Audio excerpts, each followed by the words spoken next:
Hi friends అందరూ ఎలాగున్నారు?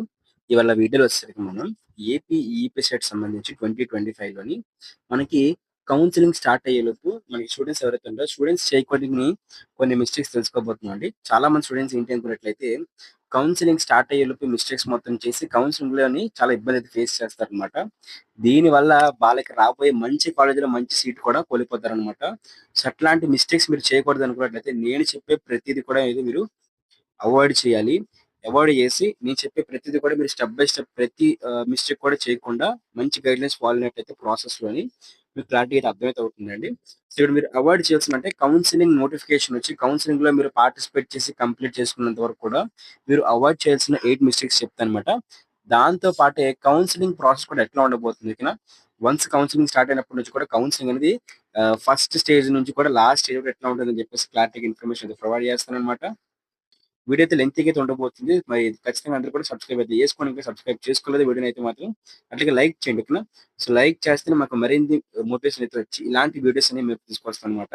So, ప్రతి ఒక్కరు కూడా వీడియోని లైక్ చేయండి. లైక్ చేసి సబ్స్క్రైబ్ అయితే చేసుకోండి. ఇక టాపిక్ అయితే సో, మన ఈ వీడియోని స్పాన్సర్ చేస్తున్న వాళ్ళొచ్చేసరికి మనకి శాస్త్ర కాలేజ్ ఆఫ్ ఫార్మాస్యూటికల్ ఎడ్యుకేషన్ వాళ్ళే అనమాట. సో, ఇక్కడ కనిపిస్తుంది కదా! మనకి శాస్త్ర కాలేజెస్ నుంచి అయితే మాత్రం శాస్త్ర గ్రూప్ ఆఫ్ కాలేజెస్ నుంచి సో, మనకి బీఎస్సీ నర్సింగ్ అలాగే ఫార్మసీ ఇంకా దాంతో పాటు పారామెడికల్ కోర్సెస్‌కి ఏవైతే బీపీటీ కోర్సులు ఉన్నాయో సో, అవన్నీ అయితే ప్రొవైడ్ చేస్తున్నారు. మీకు గర్ల్స్ కాలేజెస్ అయితే ఉన్నాయి. సో, దాంతో పాటే మనకి ఏవైతే ఫుల్ సెక్యూరిటీ ఇంకా మంచి హాస్టల్ ఫెసిలిటీ, ఫుడ్ ఫెసిలిటీ దాంతో పాటు మెస్ ఫెసిలిటీ ఇలాంటి అన్ని ఫెసిలిటీస్‌తో ఇంటర్ బైపీసీ చేస్తున్న వాళ్ళకి మంచిగా ఏదైతే ఆహ్ బైపీసీకి సంబంధించిన కోర్సెస్ ఏవైతే నర్సింగ్, ఫార్మసీ ఇంక వీటంటే ఫిజియోథెరపీ లాంటి కోర్సెస్ అయితే మాత్రం అందిస్తున్నాయన్నమాట. సో, వెంటనే కూడా మీరు మీ యొక్క ఇంటర్మీడియేట్ ఎడ్యుకేషన్ అయిపోయిన తర్వాత సో, మీకు సంబంధించి సో, మెడికల్ కౌన్సెలింగ్‌లో వీటన్నిటిలో కూడా వెబ్ ఆప్షన్స్ పెట్టి మంచిగా సీట్ అయితే పొందుకుంటారని చెప్పేసి ఆశిస్తున్నాను. అయితే ఈ కౌన్సెలింగ్‌లోని చాలా మంది చేసే ఫస్ట్ మిస్టేక్ ఏంటంటే, మనకి సర్టిఫికేట్స్ దగ్గర నేమ్స్ అండి. సో, ఇక్కడ నేమ్స్ గాని, స్పెల్లింగ్స్ కానీ అవన్నీ కూడాను. సో, ఇక్కడ ఏంటి అనుకున్నట్లయితే నేమ్స్ ఏంటి, స్పెల్లింగ్స్ ఏంటి, డీటెయిల్స్ ఏంటి అని చూసుకున్నట్లయితే చాలా మంది అప్లికేషన్ ఫార్మ్‌లోని వాళ్ళకు బోర్డ్ తప్పిస్తారనమాట. ఇంటర్మీడియేట్ బోర్డ్ తప్పిస్తారు. వాళ్ళ నేమ్ తప్పిస్తారు. వాళ్ళ అప్లికేషన్ నంబర్ తప్పిస్తారు. క్యాస్ట్ సర్టిఫికేట్ నంబర్ తప్పిస్తారు. ఓకే. చదువుకుంటున్న ఇయర్స్, అకాడమిక్ ఇయర్స్ కూడా మనకి కొన్నిసార్లు తప్పైతే ఇస్తారనమాట. అయితే అది వాళ్ళు వెరిఫై చేసుకోరు. బట్ ఇప్పుడు మీరు అది కౌన్సెలింగ్‌కెళ్ళినప్పుడు అవి వెరిఫై అయితే అవుతాయన్నమాట. కౌన్సెలింగ్‌లోని మీరది పట్టించుకోలేదు. కౌన్సెలింగ్ వచ్చేలోపు మీరు మీ అప్లికేషన్‌లో చేంజెస్ చేసుకోలేదనుకున్నట్లయితే, సో, అప్పుడు మీరు చాలా ఇబ్బంది ఫేస్ చేస్తారు కాబట్టి, ఇప్పుడే మీ అప్లికేషన్ ఫార్మ్‌ని ఒకసారి పీడీఎఫ్ మొత్తం డౌన్‌లోడ్ చేసుకొని, మీ సర్టిఫికేట్స్ లైక్ ఆధార్ కార్డ్‌లోని, మీ 10థ్ క్లాస్‌లోని, మీ క్యాస్ట్ సర్టిఫికేట్‌లో, మీ ఇన్‌కమ్ సర్టిఫికేట్ అన్నిట్లో కూడా names, father name, date of birth అన్నీ కూడా కరెక్ట్‌గా ఉన్నాయా లేవా అని చెకౌట్ చేసుకోండనమాట. ఓకేనా? ఇది మీరు ఇప్పుడే జేసుకోవాలి. సో, మీరు వన్స్ కౌన్సెలింగ్ స్టార్ట్ అయిన తర్వాత చెకౌట్ చేసుకున్నా సరే, అప్పటికప్పుడు మీరు హడావిడిగా ఆ నేమ్స్ అన్ని కూడా కరెక్షన్ చేసుకో ఫర్ ఎగ్జాంపుల్ క్యాస్ట్ సర్టిఫికేట్‌లో నేమ్ తప్పుంటే, సో, అది మీరు అప్పటికప్పుడు హడావిడిగా చేసుకోవడం కానప్పుడు ఇప్పుడే మీరు అన్ని కూడా వెరిఫై అయితే చేసుకోండి. సో, సెకండ్‌ది కూడా అంతే అండి. మనకి ఇంపార్టెంట్ సర్టిఫికేట్స్ అన్ని కూడా ఒక దగ్గర పెట్టుకోరనమాట. ఓకేనా? ఇంపార్టెంట్ సర్టిఫికేట్స్, ఇంపార్టెంట్ డాక్యుమెంట్స్ అన్ని కూడా ఒక దగ్గరైతే రెడీగా అయితే ఉంచుకోవాలనమాట. ఒక లిస్ట్ ఆఫ్ డాక్యుమెంట్స్ ఆల్రెడీ మన యూట్యూబ్ ఛానెల్ అయితే వీడియో అయితే ఉంది. రిజల్ట్స్ అనేవి రిలీజ్ అయ్యేలోపు మనం ఏ డాక్యుమెంట్స్ మన దగ్గర రెడీగా ఉంచుకోవాలని చెప్పేసి వీలైతే ఆ వీడియో లింక్ మీకు డిస్క్రిప్షన్‌లో ప్రొవైడ్ చేస్తాను. అలాగే మనకి ఎండ్ స్క్రీన్‌లో కూడా ప్రొవైడ్ చేస్తాననమాట. సో, ఇంపార్టెంట్ డాక్యుమెంట్స్ ఏంటి? మీరు ఏ డాక్యుమెంట్స్‌ని రెడీగా ఉంచుకోవాలని చెప్పేసి నేను క్లారిటీగా అయితే ఎక్స్‌ప్లెయిన్ చేశాను. ఆ డాక్యుమెంట్స్ అన్ని కూడా మీరు రెడీగా అయితే ఉంచుకోండి. వీలైతే మీ ఇన్‌కమ్ సర్టిఫికేట్‌ని, క్యాస్ట్ సర్టిఫికేట్‌ని గత సంవత్సరం సరే మీరు రెన్యువల్ చేయించండి. మీ ఇంటర్మీడియేట్ ట్రాన్స్‌ఫర్ సర్టిఫికేట్ టీసీని కూడా కాలేజ్‌కెళ్ళి తీసుకోండి. స్టడీ సర్టిఫికేట్స్ కూడా తీసుకోండి. అలాగే మీ స్టడీ సర్టిఫికేట్స్ స్కూల్ సంబంధించిన స్టడీ సర్టిఫికేట్స్ పోయినట్లయితే అవి కూడా మీరు గ్యాదర్ చేసి రెడీగా అయితే ఉంచుకోండి. ప్రతిది కూడా 2 సెట్స్ ఆఫ్ జెరాక్స్ తీసుకోండి. పాస్‌పోర్ట్ సైజ్ ఫోటోలన్నీ కూడా రెడీగా ఉంచుకోండి. ఓకే. ఇవన్నీ కూడా కౌన్సెలింగ్ రెడీ అయ్యేలోపు మీరు రెడీగా ఉంచుకున్నట్లయితే కౌన్సెలింగ్ స్టార్ట్ అయిన వెంటనే ఎక్కడ కూడా ఏ డాక్యుమెంట్ కోసం కూడా మీరు టెన్షన్ పడకుండా కౌన్సెలింగ్‌లో హ్యాపీగా పార్టిసిపేట్ చేయొచ్చు. అలాగే థర్డ్ మిస్టేక్ ఏంటి అనుకున్నట్లయితే ప్రీ అడ్మిషన్స్ అండి. సో, ఇక్కడ ప్రీ అడ్మిషన్స్ అంటే ఎవరో కాలేజ్ వాళ్ళు మనకి వన్స్ మన పిల్లలు ఒక్కసారి ఎంసెట్ ఎగ్జామ్ రాసారంటే చాలా మందికి ఫోను జేసి, మేము పలానా బైపీసీ కాలేజ్ నుంచి, ఒక డిగ్రీ కాలేజ్ నుంచి, ఇంజినీరింగ్ కాలేజ్ నుంచి, అగ్రికల్చర్ కాలేజ్ నుంచి, ఫార్మసీ కాలేజ్ నుంచి, సో, లేకపోతే ఇతర ఏమన్నా కాలేజీల నుంచి ఫోను జేస్తున్నాం. మీ అమ్మాయికి ఎంసెట్ ద్వారా మా కాలేజ్‌లో ఫ్రీ సీట్ వచ్చింది. మా కాలేజ్ చాలా గ్రేట్. మీ సర్టిఫికేట్స్ మొత్తం మాకు సబ్మిట్ చేయండి.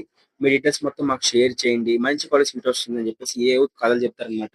ఆ కథలన్నీ నమ్మారంటే కథల్లోనే మిగిలిపోతాం. సో, అవేం నమ్మకండి. మీరు ఎట్టి పరిస్థితుల్లో కూడా మీ పర్సనల్ డీటెయిల్స్ అనేవి లేదంటే మీ యొక్క డీటెయిల్స్ కానివ్వండి, మీ డాక్యుమెంట్స్ కానివ్వండి, మీ అమౌంట్ ఎస్పెషల్లీ మీ డాక్యుమెంట్స్, మీ అమౌంట్ ఎవరి చేతిలో పెట్టొద్దు. ఓకే. వన్స్ మీరు కౌన్సిలింగ్ స్టార్ట్ అయిన తర్వాత మీరు రిజిస్ట్రేషన్ డీటెయిల్స్ కూడా ఎవరి చేతిలో పెట్టకండి. ఓకేనా. సో వాళ్ళు ఏంటంటే మీతో ఉన్నట్టే ఉంటారు. సో మీతో బాగానే ఉంటారు. ఆ టైం పర్ఫెక్ట్ గా ఉంటారు. అంతా బాగానే ఉంటది. బట్ వెబ్ ఆప్షన్స్ లో వాళ్ళు ఏం చేస్తారు, వాళ్ళ కాలేజ్ మాత్రమే పెడతారు. వరస్ట్ కాలేజీలు పెడతారు. దాంతో పాటు వాళ్ళ కాలేజ్‌తో పాటు మీరు ఆ వరస్ట్ కాలేజ్‌కి వెళ్ళరని తెలిసి ఆటోమేటిక్‌గా వాళ్ళ కాలేజ్‌కి వస్తారని తెలుసుకొని సో, అట్లాగా పిచ్చి పిచ్చిగా పెట్టి మీకొచ్చిన ర్యాంక్‌కి మీకు బ్యూటిఫుల్ ర్యాంక్ వచ్చినప్పుడు కూడా సో, వాళ్ళు మొత్తం స్పాయిల్ చేస్తారు కాబట్టి ప్రీ అడ్మిషన్స్ అంటే ఎవరో ఫోన్ చేశారని చెప్పేసి వాళ్ళకి కాలేజ్‌కైతే వెళ్ళిపోయి మాట్లాడేసి అంత ఫీజ్ కట్టేసి 10థ్ క్లాస్ సర్టిఫికేట్‌లు, టీసీలు ఇచ్చేయడం కన్నా వెయిట్ చేయండి. కౌన్సెలింగ్ లో ఫస్ట్ ఫేజ్ కౌన్సెలింగ్ పూర్తయినంత వరకు కూడా వెయిట్ చేయండి. ఎలాంటి డౌట్ ఉన్నా సరే కామెంట్ సెక్షన్ కి వెళ్ళి కామెంట్ చేయండి. టెలిగ్రామ్ ఛానల్ జాయిన్ అయిపోయి మీ డౌట్స్ అన్ని అడగండి. ఇన్స్టాగ్రామ్ కి అయితే వచ్చి మెసేజ్ రిక్వెస్ట్ ఫాలో చేసి మెసేజ్ రిక్వెస్ట్ పెట్టి మీ డౌట్ మొత్తం కూడా క్లారిఫై వీలైతే కాల్ మీ యాప్ నుంచి కాల్ చేయండి, లేదంటే మెంబర్షిప్ తీసుకోండి. ఓకే. ఇవన్నీ కూడా వన్స్ మనకి కౌన్సిలింగ్ అనేది అంటే ఎంత చదువుకున్నా సరే కౌన్సిలింగ్ అనేది చాలా ముఖ్యం. అదే మనకి ఒక టాప్ కాలేజీలో సీట్ అయితే ప్రొవైడ్ చేస్తుంది. సో అట్లా మీరు ఏదో కాలేజ్ అల్లటప్ప కాలేజ్ వచ్చి మీకు ప్రీ అడ్మిషన్ కోసం మాట్లాడితే జాయిన్ అయితే అవ్వకూడదు. ఓకేనా. ఇంకా దీని తర్వాత చూసుకున్నట్లయితే మనకి ఫోర్త్ టిప్ వచ్చేసరికి ఫస్ట్ ఫేజ్ లోనే వచ్చిన కాలేజీలోని జాయిన్ అవ్వకూడదు అనమాట. Don't finalise your first phase counselling. So చాలా మంది ఏంటి అనుకున్నట్లయితే కౌన్సిలింగ్ కోసం తెలియక ఫస్ట్ ఫేజ్ ఒకటే అనుకుంటారు. మీకు 3 కౌన్సిలింగ్‌లు అయితే ఉంటాయన్నమాట. 3 సార్లు కూడా ఓకే. 3 రకాల కాలేజీల్లో సీట్లు అయితే వస్తాయి. సో మీరు వెయిట్ చేయాలి. ఎన్ని ఫేసుల్లో మీకు సీట్లు వచ్చినా సరే మీరు వెయిట్ చేసి కూర్చోవాలన్నమాట. అంతే తప్పిస్తే మీరు హడావిడిగా ఫస్ట్ ఫేజ్‌లో వచ్చిన సీటే మీరు ఫైనలైజ్ అయితే అవ్వకూడదు. సో కాబట్టి ఇది మీకు నేను లాస్ట్‌లో చెప్దాం అనుకున్నాను. బట్ ఇప్పుడే చెప్పేసాను. సో ఫోర్త్ టిప్ అనేది. Okay. So first phase registration అంతా అయిన తర్వాత ఫస్ట్ ఫేజ్‌లో వచ్చిన కాలేజ్ కాదు, సెకండ్ ఫేజ్ ఉంది, థర్డ్ ఫేజ్ ఉంది అని చెప్పేసి చూసుకోండి. తక్కువ మార్కులు వచ్చిన వారు ఫస్ట్ ఫేజ్ లోనే మంచి కాలేజ్ సీట్ వచ్చే విధంగా ఎక్కువ వెబ్ ఆప్షన్స్ పెట్టుకోండి. మన యూట్యూబ్ ఛానల్ వీడియోస్ అయితే ఉంటాయిలేండి. వెబ్ ఆప్షన్స్ ఎలా పెట్టాలి, వెబ్ ఆప్షన్ స్ట్రాటజీ ఏంటి, మీకు ఎక్కువ ర్యాంక్ వచ్చినా సరే ఎట్లా టాప్ కాలేజ్ సీట్ తెచ్చుకోవాలి, సిఎస్సిలో సీట్ తెచ్చుకోవాలి అని చెప్పేసి మన యూట్యూబ్ ఛానల్ వీడియోస్ అయితే ఉంటాయి. అవి మీకు చాలా యూస్ఫుల్ అయితే అవుతుంది. బట్ దానికోసం మీరేం చేయాలి, సబ్స్క్రైబ్ అయితే చేసుకోవాలి. సబ్స్క్రైబ్ చేసి పక్కనే కనిపిస్తున్న గంట క్లిక్ చేసి ఆల్ పెట్టుకోవాలి. ఓకే. అది వీడియో లైక్ చేయండి. లైక్ చేస్తేనే ఇలాంటి వీడియోస్ అయితే వస్తుంటాయి అనమాట. దాంతో పాటే మనకి ఫిఫ్త్ థింగ్ ఏంటనుకున్నట్లయితే కట్ ఆఫ్. సో చాలా మంది పిల్లలేంటంటే, ఇప్పుడు ఏదో సెలవులు దొరికాయి అని చెప్పేసి ఊర్లందరూ ఎళ్ళిపోతారు. సో మీరు ఊరెళ్ళినా సరే అక్కడ ఒక పెన్, పేపర్ పెట్టుకొని మీరు ఏ కాలేజ్ అనుకుంటున్నారని చెప్పేసి ఐడియా అయితే రండి. సో ఆ కాలేజ్‌కి సంబంధించి కట్ ఆఫ్ చూసుకోండి. ఓకే. మీరొక బీసీఏ అబ్బాయి గాని, అమ్మాయి గాని అయ్యుంటారు. మీకో టాప్ కాలేజెస్ లిస్ట్ మీరు ప్రిపేర్ చేసుకుంటారనమాట. ఓకే. సో మీరేం చేయాలి, first top colleges list prepare చేసుకోవాలి. వాటికి కట్ ఆఫ్ తెలుసుకోవాలి. అయితే మీ కట్ ఆఫ్ మ్యాచ్ అవుతే ఆ కాలేజ్ అనేది మీ లిస్ట్‌లో యాడ్ చేయాలి. మీ కట్ ఆఫ్‌కి మ్యాచ్ కాకపోతే ఆ కాలేజ్ అనేది ఓకే. యాడ్ చేయకపోయినా పర్వాలేదు. అయితే కట్ ఆఫ్‌కి ఏం యాడ్ అవుతుంది మొత్తం చూసుకోవాలన్నమాట. ఏ బ్రాంచ్ సీఎస్‌సికి నా కట్ ఆఫ్‌కి మ్యాచ్ అవుతుందో, సీఎస్‌సి మంచిదా కాదా అని చూసుకోవాలి. అలా ఆ విధంగా అయితే వెళ్ళాలన్నమాట. సో ప్రతి కాలేజ్ కట్ ఆఫ్ తెలుసుకోండి. మీ కట్ ఆఫ్‌కి రీచ్ అయిన మంచి కాలేజీల్లో అయితే వెబ్ ఆప్షన్స్ ముందుగా ఇస్తే మీకు ఖచ్చితంగా సీట్ వస్తుంది కాబట్టి మీ కెరీర్ చాలా బాగుంటుందన్నమాట. కట్ ఆఫ్ చెక్ చేసుకోవాలి. దాంతో పాటు సిక్స్త్ ఆప్షన్ ఏంటన్నట్లయితే top colleges, top courses. Okay. Top colleges and top courses అన్నమాట. ఈ ఖాళీ టైంలో ఏంటనుకున్నట్లయితే చాలా మంది చేసే మిస్టేక్ ఏంటంటే ఏం చేయరు. అట్లా పొడుగుగా ఉంటారనమాట. సో కౌన్సిలింగ్ స్టార్ట్ అవుద్ది కదా! అప్పుడు మనం లెగుద్దాము అన్నట్టు ఉంటారు. అదేం కాదండి. ఇప్పటి నుంచి కూడా ఒక పెన్, పేపర్ పెట్టుకొని ఇదే మీ కెరియర్‌ని మంచి గైడెన్స్ నడిపిస్తుంది కాబట్టి సో పెన్, పేపర్ పెట్టుకొని టాప్ కాలేజెస్ ఏంటి? ట్రెండింగ్‌లో ఉన్న కోర్సులేంటి? లైక్ ఫ్యూచర్‌లో సీఎస్‌సి చేస్తే జాబ్ ఉంటుందా లేదా? మెకానికల్ చేస్తే జాబ్ ఉంటుందా లేదా? సీఎస్‌సి స్పెషలైజేషన్ చేస్తే జాబ్ ఉంటుందా లేదా? చెక్ చేసుకోండి. ఏ కోర్స్ నాకు సెట్ అవుతుంది? ఏ కోర్స్ మీద నాకు ఇంట్రెస్ట్ ఉంది? ఓకే. ఏ కాలేజ్ మంచిది? మా దగ్గరలో ఏ కాలేజ్‌లు ఉన్నాయని చెప్పేసి ఆ కాలేజ్‌లో ఏ టాప్ కాలేజ్ మొత్తం అంతా కూడా ఇన్ఫర్మేషన్ తెలుసుకోండి. అట్లా తెలుసుకొని మీకు మీరే ఈ కాలేజ్‌లో పెట్టుకుంటాను. ఈ కాలేజ్‌లో నెక్స్ట్ పెట్టుకుంటాను అని చెప్పేసి అదే కాలేజ్‌లో సీఎస్‌సి ఉంటే సీఎస్‌సి ఫస్ట్ పెట్టుకుంటాను. సీఎస్‌సి బదులు తర్వాత పెట్టుకుంటాను. మెకానికల్ తర్వాత పెట్టుకుంటాను. అంటే మీరు ఒక లిస్ట్ ప్రిపేర్ చేసుకొని రెడీగా ఉంచుకోనమాట. టాప్ కాలేజెస్ లిస్ట్ ప్రిపేర్ చేసుకోండి. మీకు ఇంట్రెస్ట్ ఉన్న టాప్ కోర్సులు సైబర్ సెక్యూరిటీ అంటే ఇష్టమా? డేటా సైన్స్ అంటే ఇష్టమా సీఎస్‌సిలో? మెకానికల్ ఇష్టమా? ఎలక్ట్రానిక్స్ ఇంజినీరింగ్ ఇష్టమా? ఓకే. ట్రిపుల్ ఈ ఇష్టమా? సివిల్ ఇష్టమా? మొత్తం అంతా కూడా డిస్కస్ చేసి మీరే ఇప్పుడే రెడీ అయితే అవ్వాలన్నమాట. ఓకే. దీంతో పాటే సెవెంత్ వన్ వచ్చేసరికి మనకి వెబ్ ఆప్షన్ లిస్ట్ అయితే మీరు ప్రిపేర్ చేయాలండి. ఇందాక చెప్పినట్టుగానే. ఓకే. సో, ఇప్పుడు మీరు కట్ ఆఫ్ చూసుకున్నారు. అంతా బానే ఉంది. వెబ్ ఆప్షన్ లిస్ట్ మీరు ప్రిపేర్ చేయాలన్నమాట. వెబ్ ఆప్షన్స్‌లోని అసల ఒక మీరొక ఒక మాక్ వెబ్ ఆప్షన్ లాంటిది పెట్టండి. అంటే మీ అంతటిని మీరే ఒక పేపర్ మీద ఒక 30-60 ఆప్షన్స్ రాసుకోండి. పలానా కాలేజ్‌లో పలానా బ్రాంచ్ పెట్టుకుంటాను ఫస్ట్. పలానా కాలేజ్‌లో పలానా బ్రాంచ్ సెకండ్ పెట్టుకుంటానని చెప్పి మీరే రాసుకోండి. మీరే ఏ కాలేజ్‌లో పెట్టుకుందాం అనుకుంటున్నారు టాప్ కాలేజ్‌లో. ఒక స్ట్రాటజీ చెప్తాను. మీకు సింపుల్‌గా అర్థమైతే అవుతుంది. ఎప్పుడు కూడా ఫస్ట్‌లోని టాప్ కాలేజెస్ పెట్టాలి. ఓకే. అంటే గవర్నమెంట్ కాలేజెస్ అలాగే ఆంధ్ర యూనివర్సిటీ, జేఎన్‌టీయూకే ఓకే. అట్లాంటివి పెట్టుకోవాలి. సెకండ్ ఎప్పుడు కూడా మనకి టాప్ ప్రైవేట్ కాలేజెస్ పెట్టుకోవాలన్నమాట. ఓకే. టాప్ ఇక్కడ చూసినట్లయితే ఇక్కడ మనకి థర్డ్ ఏంటన్నట్లయితే థర్డ్ మనకి ఇంటి దగ్గర ఉన్న కాలేజ్ పెట్టుకోవాలన్నమాట. అట్లాగే ఫోర్త్ కింద మనకి నార్మల్ కాలేజ్ అయితే పెట్టుకోవాలన్నమాట. ఓకే. సో, ఈ విధంగా అయితే ఉంటుంది. సో, ఈ విధంగా మనం ఒక స్ట్రాటజీని ప్రిపేర్ చేసుకొని మనమైతే పెట్టుకోండి. కరెక్ట్‌గా అయితే వెళ్ళాలన్నమాట. ఓకేనా?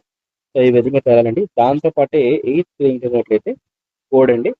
కాలేజెస్ కోర్స్ అన్ని కూడా మీరు పెట్టుకోవాలి. టాప్ కాలేజెస్ కోర్స్ తెలుసుకోవాలి. టాప్ కాలేజెస్ సంబంధించి కోడ్స్ తెలుసుకోవడము, కాలేజ్ కోడ్ తెలుసుకోవాలి. దాంతో పాటు వాటి యొక్క సంబంధించి కోర్సుల కోడ్ తెలుసుకోవాలన్నమాట. అంటే సిఎస్సి అంటే సిఎస్సి అని, సిఎస్సి అని డేటా సైన్స్ అని చెప్పేసి, సిఎస్సి ఏఐఎంఎల్ అంటే ఆర్టిఫిషియల్ ఇంటెలిజెన్స్ మిషన్ లెర్నింగ్ అని చెప్పేసి, ఓకే. ఏఐడిఎస్ అంటే ఆర్టిఫిషియల్ ఇంటెలిజెన్స్ డేటా సైన్స్ అని, మెకానికల్ అంటే ఎంబీహెచ్ ఈసీహెచ్ అని చెప్పేసి సో అవన్నీ చూసుకోవాలి. ఆల్రెడీ మన యూట్యూబ్ ఛానల్ వీడియో అయితే ఉందన్నమాట. సో కౌన్సిలింగ్ సంబంధించి సో కాలేజెస్ లిస్ట్ ఎట్లా చూసుకోవాలి, కాలేజెస్ యొక్క డేటా అనేది ఎట్లా ఏ విధంగా చూసుకోవాలి, ఓకే. దాంతోపాటు కాలేజెస్ కోడ్ ఏంటి, కాలేజ్లో ఎన్ని కిలోమీటర్ కొట్ట సీట్లు ఉన్నాయని చెప్పేసి అవన్నీ ఎలా చెక్ చేసుకోవాలని చెప్పేసి క్లారిటీగా వీడియో చేసి పెట్టాను. ఆ వీడియోస్ ప్రొవైడ్ చేస్తాను అనమాట. ఆ వీడియో చూస్తే మీకు ఇంకా క్లారిటీగా అర్థమవుతుంది. సో కాలేజెస్ యొక్క కోర్సు అన్ని కూడా ఎట్లా డౌట్ తీసుకోవాలని చెప్పేసి మీరు ప్రిపేర్ చేసిన లిస్ట్లోని కాలేజీ కోడ్, బ్రాంచ్ కోడ్ కూడా పక్కన రాసుకోండి. అప్పుడు మీరు వెబ్ ఆప్షన్స్ అప్పుడు ఇలాంటి తప్పు కూడా చేయరనమాట. ఓకేనా? దీంతో పాటే ఇక్కడ మనకి ప్రాసెస్ అయితే ఏదైతే ఉందండి, ఫస్ట్ మనకి రిజిస్ట్రేషన్ చేసుకుంటారు అనమాట. సో రిజిస్ట్రేషన్ అప్పుడు మనకి మన ఆన్లైన్ రిజిస్ట్రేషన్ అవుతాం అనమాట కౌన్సిలింగ్కి. సో కొంత అమౌంట్ పే చేస్తాం. 700 నుంచి 1000 రూపీస్ మధ్యలో కొంత అమౌంట్ పే చేస్తాము. దాని తర్వాత దానికి సంబంధించి మనకి సర్టిఫికేట్స్ అప్లోడ్ చేస్తాం అనమాట. సో సర్టిఫికేట్స్ అప్లోడ్ చేస్తాం ఇంటర్నెట్లోని. అవి వెరిఫై అయితే అవుతాయి అనమాట. సో వెరిఫై చేస్తారు. ఆ వెరిఫై చేసి డాక్యుమెంట్ వెరిఫికేషన్ పూర్తి చేస్తారనమాట. సో డాక్యుమెంట్ వెరిఫికేషన్ పూర్తి చేసుకొని రిజిస్ట్రేషన్ అయిన వాళ్ళు ఎవరైతే ఉంటారో సో వాళ్ళు వెబ్ ఆప్షన్స్కి అయితే ఎలిజిబుల్ అయితే అవుతారు. అట్లా వెబ్ ఆప్షన్స్కి ఎలిజిబుల్ అయిన వాళ్ళు మాత్రమే వెబ్ ఆప్షన్స్ పెడతారనమాట. సో అట్లా పెట్టిన వాళ్ళు వాళ్ళకి నచ్చిన కాలేజెస్ ఎన్నైనా పెట్టుకోవచ్చు. 10 పెట్టుకోవచ్చు, 20 పెట్టుకోవచ్చు, 100, 1000 మొత్తం ఏపీలో అన్ని కాలేజ్ కూడా పెట్టేసుకోవచ్చు. అట్లా మీకు ఓపిక మీరు ఎన్ని పెట్టుకుంటారని చెప్పేసి బట్ ఒక స్ట్రాటజీ పరంగా వెళ్తే మీకు మంచి కాలేజ్ సీట్ అయితే వస్తుందన్నమాట. దాంతో పాటే ఈ వెబ్ ఆప్షన్స్ ఎప్పుడు కూడా కాలేజ్ వాళ్ళు పెట్టడం కంటే మీరే మీ ఓన్గా మన యూట్యూబ్ ఛానల్ వీడియోస్ చూసి పెట్టండి. సో అప్పుడు మీకు మంచి కాలేజీలోనే ఎక్కువ అంటే ఎక్కువ ర్యాంక్ ఉన్నా సరే మంచి కాలేజ్ ఈ టాప్ కాలేజ్ సీట్ అయితే వస్తుందన్నమాట. ఓకే. దాంతోపాటు చేంజ్ ఆఫ్ వెబ్ ఆప్షన్స్ ఈ వెబ్ ఆప్షన్స్ ఏమైనా తప్పు పెట్టినట్లు అంటే తప్పు పెట్టినా లేకపోతే వెబ్ ఆప్షన్లో చేంజ్ చేద్దాం అనుకొని తెలిసి తెలియక సబ్మిట్ కొట్టేసేసరి ఆ రోజు చేంజ్ చేసుకోవచ్చు. దాంతోపాటు సీట్ అలాట్మెంట్ అనమాట. అంటే వెబ్ ఆప్షన్స్లో మీరు పెట్టిన కాలేజెస్లో మీ కట్ ఆఫ్కి రీచ్ అయిన ఏదైతే కాలేజ్ ఉందో సో కాలేజ్లో మీకు సీట్ అయితే ప్రొవైడ్ చేస్తారు. దాంతోపాటే మీకు సంబంధించి సెల్ఫ్ రిపోర్టింగ్ అనమాట. సెల్ఫ్ రిపోర్టింగ్ అంటే ఇప్పుడు మీ కాలేజ్ సీట్ అయితే వచ్చింది కదా, మీ కట్ ఆఫ్ని బేస్ చేసుకొని సో ఆ కాలేజ్కి అయితే వెళ్ళి మీ డాక్యుమెంట్స్ అని కూడా చూపించి మీదంతా ఒరిజినల్ క్యాండిడేట్ అని చెప్పేసి సో అక్కడ సీట్ని కన్ఫర్మ్ చేసుకుంటారు అనమాట. సో కన్ఫర్మ్ అయితే చేసుకొని తప్పిస్తే అక్కడ మీరు పర్మనెంట్గా జాయిన్ అయితే అయిపోవద్దు. జస్ట్ కన్ఫర్మ్ చేసుకోండి. అంతకు మించి అయితే మీరు ముందుకైతే వెళ్ళొద్దు. కన్ఫర్మ్ చేసుకొని సో తర్వాత మళ్ళీ మీరు సెకండ్ ఫేజ్లో కూడా మీరు మంచి కాలేజీలు పెడతారు. మీకు మళ్ళీ ఇంకో కాలేజ్ కూడా వస్తే ఆ కాలేజ్కి అయితే వెళ్తారనమాట.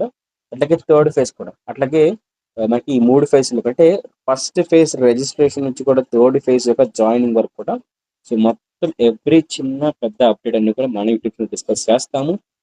అందరూ సబ్స్క్రైబ్ అయితే చేసుకోండి. సబ్స్క్రైబ్ చేసి పక్కనే కనిపిస్తున్న కన్సల్ట్ క్లిక్ చేసి ఆల్ పెట్టుకోండి. ఎలాంటి డౌట్ ఉన్నా సరే వెళ్ళి కామెంట్ సెక్షన్కి కామెంట్ చేయండి. లైక్ చేసి ఫస్ట్ కామెంట్ చేయండి.